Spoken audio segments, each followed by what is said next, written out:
Alrighty, so today we are going to preview the 15 game action that's going to be happening in match week number 10. And I really think this is probably the first time since Apple TV basically took over the broadcast rights of MLS where we finally get to see a bit of a balanced schedule when it comes to where each game is being put. If you remember before the Apple TV deal and when MLS was still on regional television, you always have like bunch of games in different windows. There's not like a set window as we see now with Apple TV between 7:30 p.m. Eastern all the way to midnight 30 a.m. Eastern time, which kind of just infuriate a lot of the fans because of all of these games taking place in one specific window. And obviously, as an MLS sicko like that, it's hard to basically keep track of all of these games. But this week, again, really felt like it's the first time since the free Apple TV, the kind of broadcasting era where we see even amount of games during each of these window. We have the Saturday matinee game where there's going to be four of them. The Saturday night game there's going to be eight of them, and there's not really a late start this week. This might be the first week where we actually are not going to have a 10:30 p.m. Eastern, 7:30 p.m. Pacific start in terms of the Saturday night action, and then we also have four Sunday game, which is pretty much going to be a quadruple header. It's a back to back to back to back kind of slot in terms of the Sunday action. So yeah, definitely I'm very excited about this. I'll try my best in terms of keep track of most of these action as possible. But let us begin with the Saturday matinee games, and we start off with a pair of 2:30 p.m. Eastern, 11:30 a.m. Pacific. Starting off with Toronto FC versus NYCFC. Now this might be the first time this season, and really maybe one of the few times this season that I do think that TFC might consider to be the favorites coming into this one. Now, when you look at the records, why do you think that is the case? Well, it's because NYCFC simply cannot win on the road this season. I mean, this is a team that has been miserable on the road, and this Toronto side not only finally got that monkey off their back of getting their first win, not just this season, but snap a streak of 200 plus days since they got their last win going back to last season. But it feels like there are confident for Robin Fraser's side, and it feels like Robin Fraser has started to bring in a similar kind of tactics that we saw with John Herman did with TFC last season, which is while this team might not be pretty going for in the attack game, might not score a lot of goals, they're gonna make this team tough to play, especially on the defensive end, and they have definitely done so much better on the defensive end in these last couple of weeks. And again, facing against an NYCFC side that not only have been struggling on the road, but they also are struggling on the attack as well. They haven't scored a lot of goals in these last couple of matches. So add all to the fact that there's could be a case where you could see Toronto might have a chance where they're not actually going to be the Santa Claus of MLS. That's for one. They're actually going to be a team that is going to be tough to play. Now, in terms of all-time meeting, 11-7 and 9 in favor of TFC. And while, for TFC, this might be a golden opportunity for not only getting themselves back-to-back wins, but maybe starting to kick off a season that, they will show a little bit of progress in terms of this deep rebuild that they're going through, which in the beginning it was definitely no progress whatsoever. And there's a lot of growing pains that is going on with this deep rebuild. But there's a lot of pressure, I would say, for NYCFC. The fact that, yes, I know they have been bad on the road this season.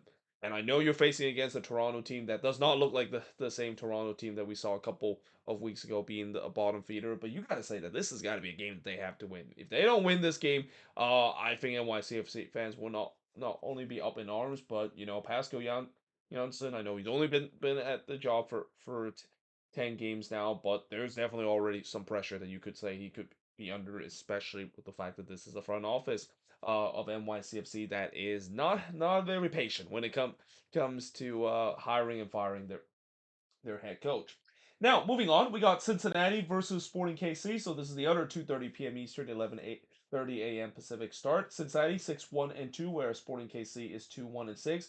All-time meeting, both of these teams have not met each other very often. In fact, we have a couple of interconference matchup this week. This is, of course, one of them. And so far, Sporting KC have been the only one that got the win in this all-time series, but only the one win, and the other two was a draw. Though there could be a case that Cincinnati has a big chance of getting their first win of the all-time meeting between both of these teams, simply because Cincinnati is definitely going to be heavy favorites heading into this one. Yes, I know SKC scored 5 goals in the last game, and they definitely have played a little bit better, at least on the attacking end, ever since they decided to dismiss their longtime head coach Peter Remise. But still, this is a Cincinnati side that for the most part they've been able to take care of business against the team that they beat. And this might be another chance that they could do so because again, this is a team that is kind of where you expected them to be in the standings. They're the top of the standing and definitely one of the contender in the Eastern Conference.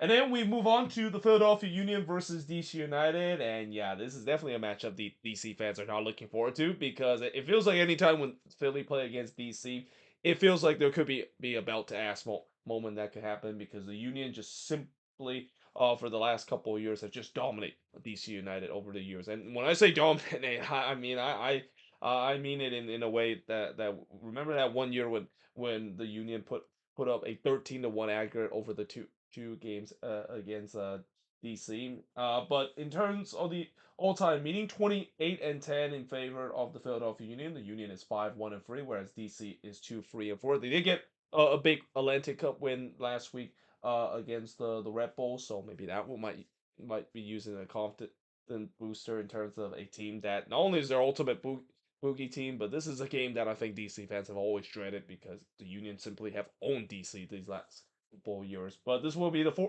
first of the 4:30 p.m. Eastern, 1:30 p.m. Pacific start. The other game, of course, will be the New York Red Bulls versus Montreal. And just like what I said about Toronto, I think Montreal has definitely played much better, at least in the last couple of games, and they definitely have looked a little bit better ever since the dismissal of Laurent Courtois. But part of that is because they finally get a chance to play at home, although really nothing to show for when it comes to getting their first win in those two games that they play. Although those two games that they play at home, they were against some of the tougher opponent that they had to face. I mean, their home opener was literally against the team that is at the top of the Eastern Conference, that is Charlotte FC.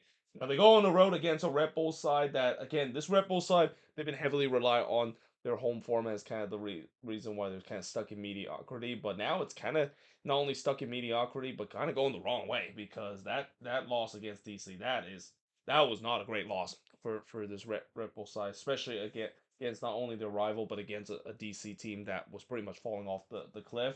But all-time meaning 14-5-13 in favor of the Red Bulls, and you wonder with the way that the Red Bulls have been struggling lately, will Montreal finally capitalize? I mean, the way that Montreal has been playing, there's definitely some potential that they finally can get out of that funk. I mean, as the old saying go, eventually, you're gonna get that monkey off the back, and eventually all that losing is going to come to an end, and the winless run is going to come to an end, and we'll see whether or not if this will be finally the week that Montreal finally snap out of it. Keep in mind, the last time we've seen a team that went this deep into the season without a win, well, it was Sporting KC a couple of years ago. In fact, I think they started the season with the longest winless run to begin the season in MLS history, and there could be a case where we could see two teams that could reach that mark, as I'll talk about a little bit later in this uh, preview, that one of the team is also looking to avoid that dreaded kind of mark that Sporting KC reaches a couple of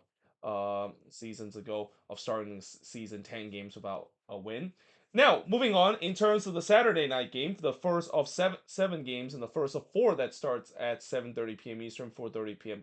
Pacific. Well, technically, this is kind of the game that starts a little bit earlier than the 7:30 p.m. Eastern, 4:30 p.m. Pacific start. In fact, this game is going to be on Big Fox, and it's no surprise that Orlando versus Atlanta United is going to be a national televised game on Big Fox because anytime when both of these teams meet each other, there's no love lost between both of these teams. Now Orlando 3-4-2, whereas Atlanta is 2-3-4 in terms of the all-time meaning 11-7-5 in favor of Atlanta United. And for a while, Atlanta has kind of been the father of Orlando City, of course, according to Joseph Martinez, that is. But it feels like the tie has definitely started to shift a little bit. Orlando this season, I think where they are in the standing doesn't actually speak the fact that they're actually a really decent team.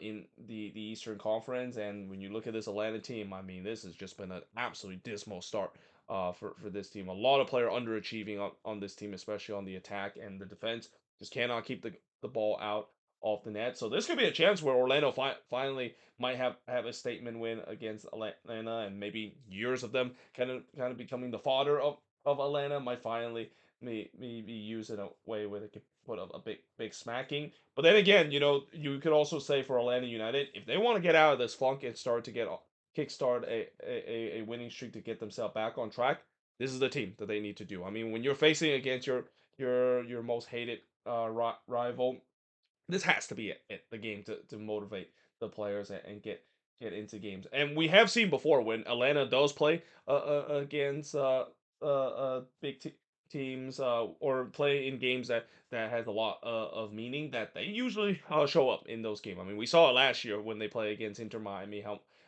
in those big game kind of moment where nobody gave them a chance, and yet somehow in some way they showed out. So do not be surprised. Atlanta might surprise Orlando in this game. And though I will say that Orlando wouldn't be that surprising, because again, this is a game that I think for Orlando City fans, not only they want to beat Atlanta United, but they want to win by a big margin to kind of show their frustration and make a statement of the years of losing that they always suffer against this Atlanta United side.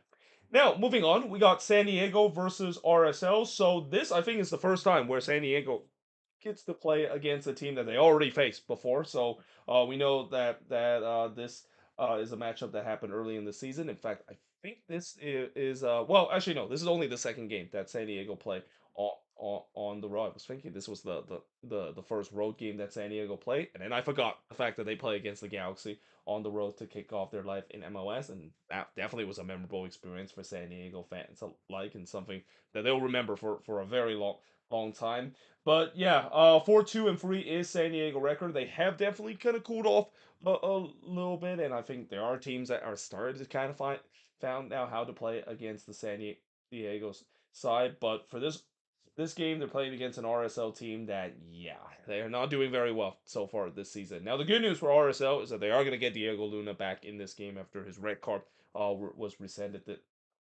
this middle of the week. But nevertheless, it's gonna be tough to try to go on the road against the San Diego side that have already been beaten this RSL team. They won 3-1 in the last time both of these teams face off against each other. So there's definitely confident that for San Diego, them going for a little bit of blip, which is kind of something that you usually see with every MLS team. Even some of the best team in the league will go for a bit of a blip. We'll see whether or not they can get a big win to get themselves back on track.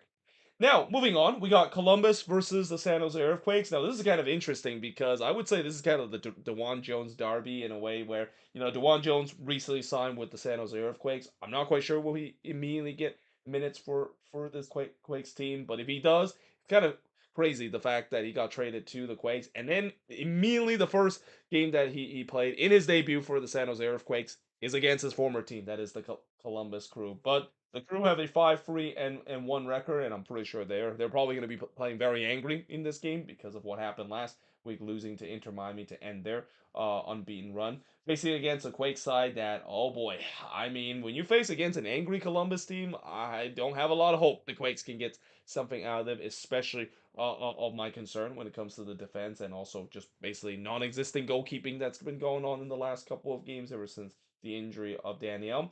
All-time meeting 3-7-2 in favor of the Quakes. This is actually after when the Quakes, of course, came back into the league. So I actually used FootMob in terms of looking at the head-to-head meeting, and apparently I think FootMob only count the all-time meeting that after the Quakes, of course, came back in the league in 2008.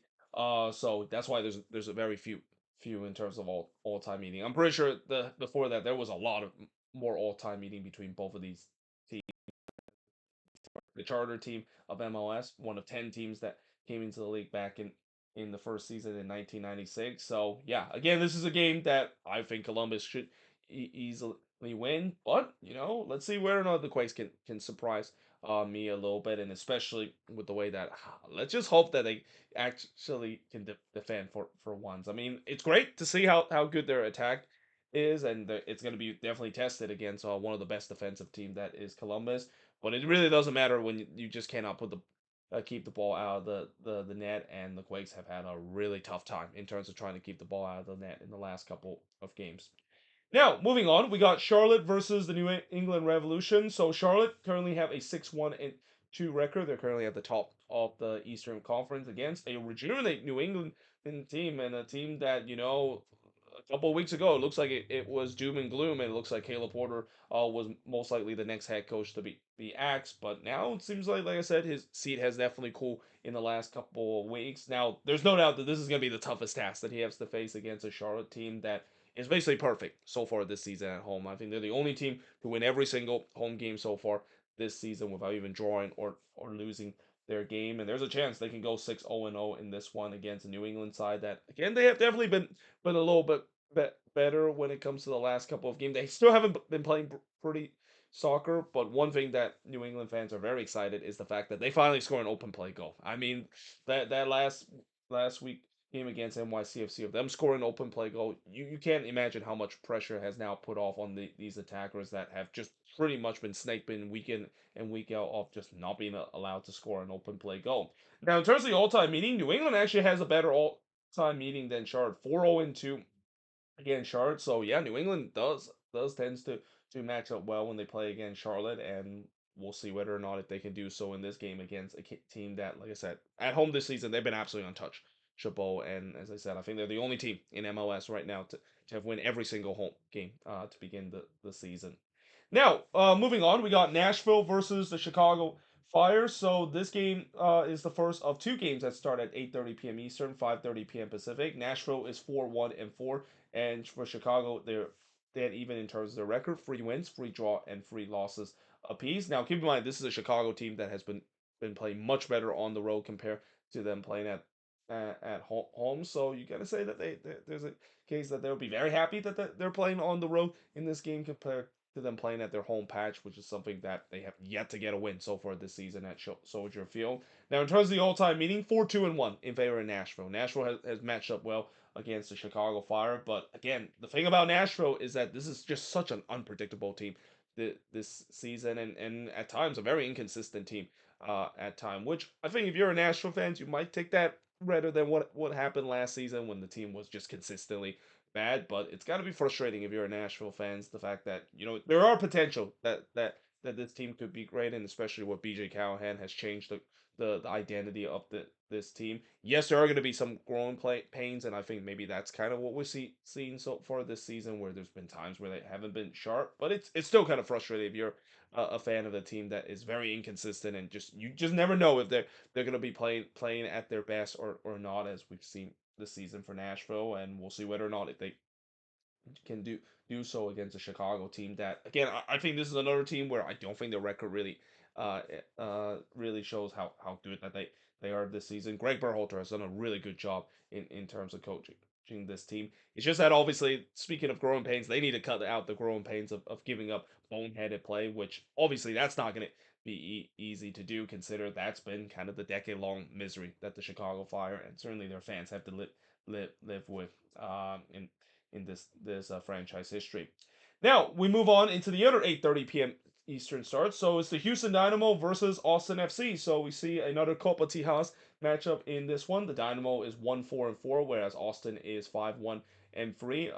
In terms of the all-time meeting, Austin has the all-time meeting in this Copa Tijas with a 7-0-4 record. And I believe, if I'm not mistaken, I think Austin is leading the Copa Tijas standing as we stand, if I'm not mistaken. But if there's one thing I will say about this matchup, do not expect a lot of goals to be scored in this game. These two teams are considered to be the lowest amount of goals scored team in the league, and that I won't be surprised we might not see a lot of goals that is being scored in this one. And if there is going to be maybe one goal that could be scored in this game, especially if Austin can score first, then yeah, you definitely can sense that they probably could get the win, especially they've been getting so many 1-0 win this season. It's almost like a Nico Estevez specialty now with all these 1-0 wins. But we'll see whether or not if they can do so, especially go on the road against a Dynamo team that, there's still an incomplete project when it comes to this team. It is pretty clear that they're trying their best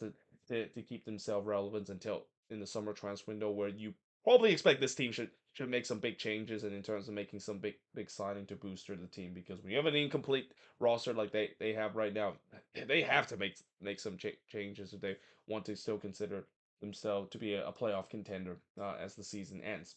Now, moving on, we got the Colorado Rapids versus the Seattle Sounders. So this is the only game that's starts at 9:30 p.m. Eastern, 6:30 p.m. Pacific. But this is actually the last game of the Saturday night action, so we're gonna get the matchup done relatively early in this match week. But for Colorado, 4-3-2 is their record, whereas Seattle is 3-3-3. All-time meeting, Seattle has pretty much owned the Rapids in the all-time meeting, 25-4-7 in favor of the Rapids. And what's kind of interesting about this matchup, I wouldn't be surprised there might be goals could be scoring in this matchup. The Rapids is definitely one of the more dangerous team on the attack, and they have scored some of the most goals so far this season. Whereas for the Sounders, that 3 goals spur that they had against Nashville, I have a feeling that's not just going to be a fluke. And especially now that they got Jordan Morris back in this team, do not be surprised we might see some firework in this game. There could be some goals that could be scored in this game as well.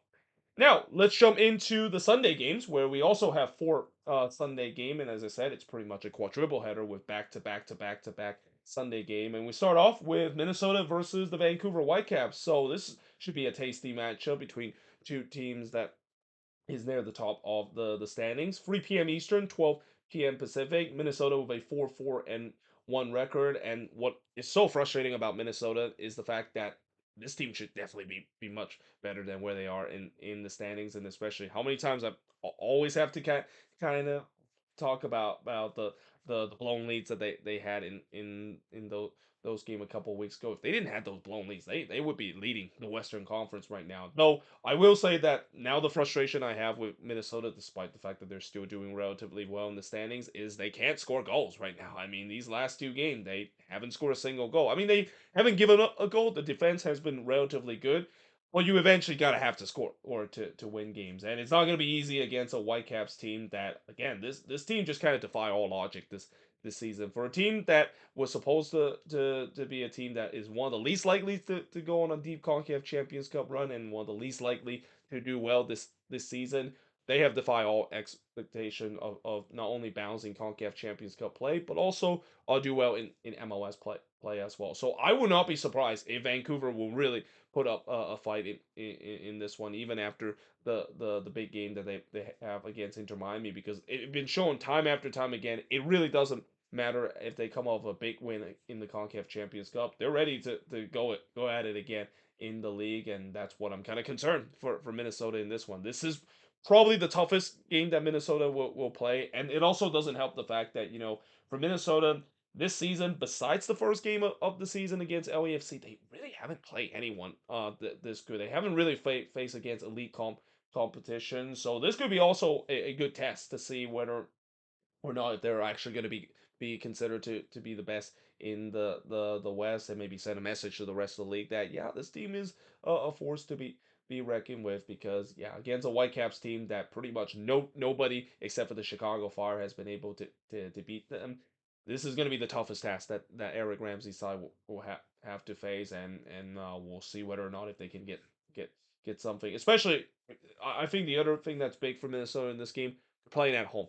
I really want this team to make Allianz feel a fortress. It's kind of frustrating to see how many times the team have dropped points at home. This has been a theme for this team the last couple of season, and yes, I know the style that they play isn't really kind of the style that a lot of home teams usually play, and maybe this is kind of the reason why they play better on the road compared to they're playing at home. But for those fans that pay those tickets, and I know Allianz is packed out week in and week out, it's got to be frustrating to always not see them getting 3 points and not hearing Wonderwall being sung more often than it should be, because again, they really need to fix that home form. If they can fix that home form and continue to be on the road, again, there's no doubt this team could be a force to be reckoned with as the season goes along.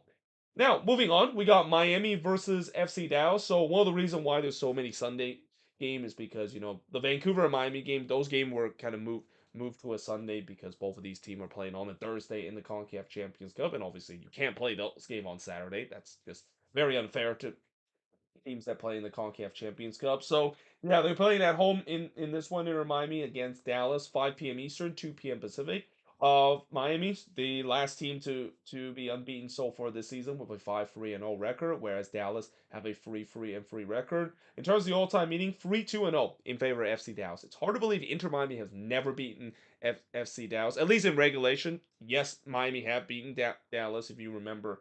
Back when they played in that Leeds Cup in that incredible 4-4 draw, they were able to win in the PK shootout, but that was not a win in the regulation history book. So yeah, there's just something about Dallas tends to do well when they face against this Inter Miami side. And as I mentioned with this Miami side, I really think these last couple of games they really have not looked at their best, especially on the attacking end. While the defense has been relatively good, the attack just kind of at times feel like it's very flat. And this is not a dig on Messi and Fran. I mean, Messi's still producing the way that he is, though some of his friends hasn't really kind of produced the way that they should be. I mean, Luis Suarez, he's been kind of having a bit of a slow season. Maybe Father Time has kind of really caught up to him, and even some of their contributor, some of those supporting cast like Segovia and Alande, those guys haven't really been scoring the goals and lighting the world on fire as we've seen in the beginning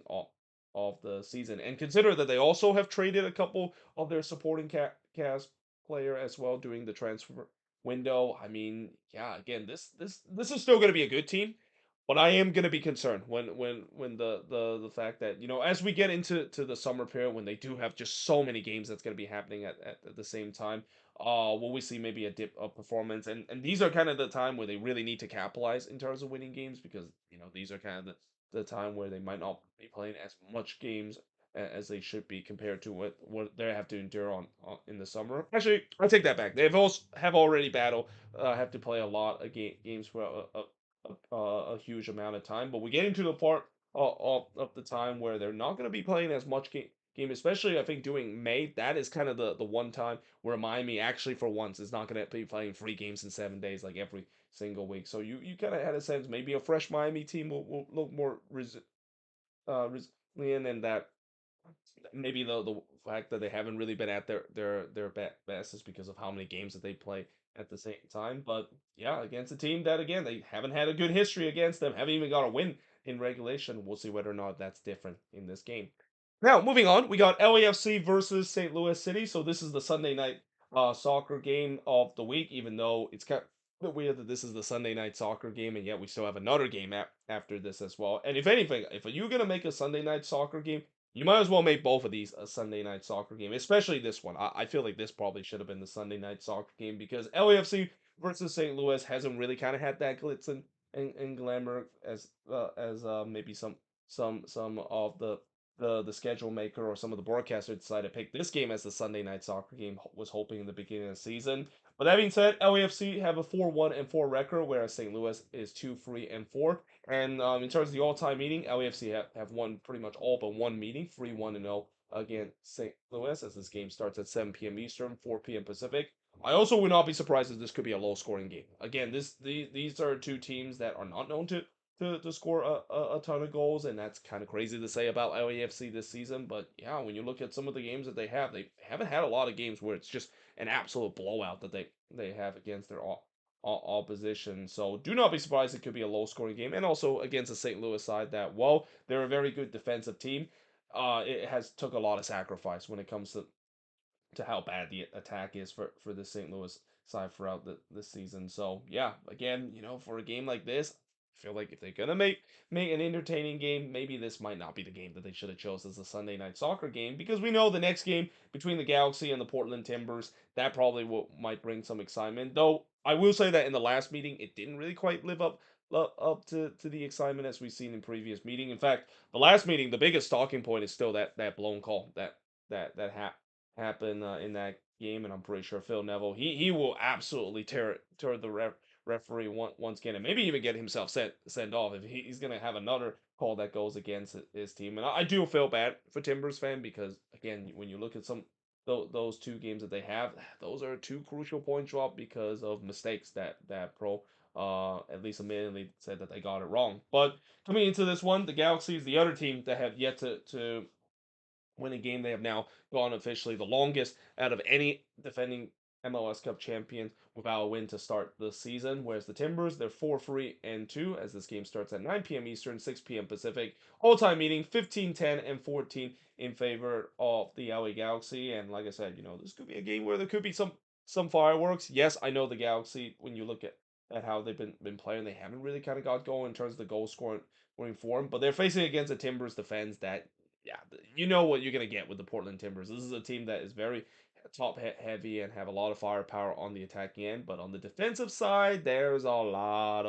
of gaping holes in question when it comes to that. And as a result of that, and also with the way that the Galaxy this season have shown that in the defensive side they have shown vulnerability as well. This is why I said in the beginning of the season this is much watch TV, and why last season we saw those high scoring affair, because both of these teams know nothing but just attack.